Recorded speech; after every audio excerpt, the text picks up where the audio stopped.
So mga tol, medyo malungkot na balita nga po para sa ating mga Pinoy boxing fans sapagkat ang laban dapat ng ating former IBF Super Flyweight World Champion Jerwin Angkahas ngayong darating na November 15 sa bansang Japan kontra kay WBA Bantamweight World Champion Takuma Inoue ay na-postpone po. Nagkaroon kasi ng rib injury itong si Takuma Inoue mga tol sa isinasagawa na itong training. May medical na sinubmit nga po ang Team Inoue kaya na-postpone ang laban na yan. Pero ang kinagandahan dito mga tol, tuloy pa rin daw ang laban na yan. At ayon sa tagapagsalita ng MP Promotion na si Silver Boys TV, baka 2 months to 3 months marireschedule ang laban na yan. Mas maganda nga daw mga tol, kapag gumaling daw agad itong si Takuma, maisabay daw ang laban na yan sa Inoue versus Tapali sa December 26. Mas maganda umano yun para isang laban ng event na lang. So abangan na lang natin mga tol kung kailan marireschedule ang laban na yan. Marami naman ang mga Pinoy fans ang nagsasabi na mukhang ginagaya daw ni Takuma Inoue ang kapatid niyang si Naoya Inoue.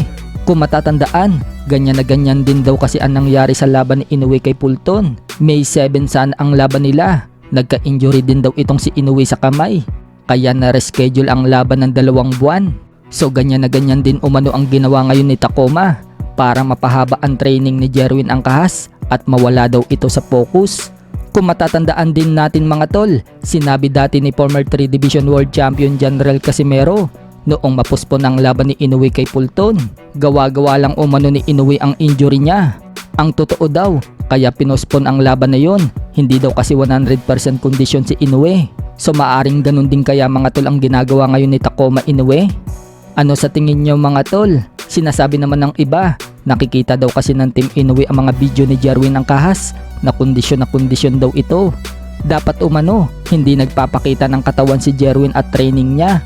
Maaaring yun daw ang isa sa dahilan kung bakit pinospon ang laban. Well mga tol, hindi naman siguro papayagan ng komisyon na ipospon ang laban kung walang medical certificate na isinabmit ang Team Inoue. May medical certificate naman na patunay na may injury itong si Takuma. May mga pagkakataon lang kasi mga tol kung kailan malapit na ang laban, doon nagkaka-injury ang isang boxer. Sa kabilang banda naman mga tol, isang Pinoy nga po ang nanalo sa ginanap na One Championship Friday Fight 38 sa Lumpini Boxing Stadium.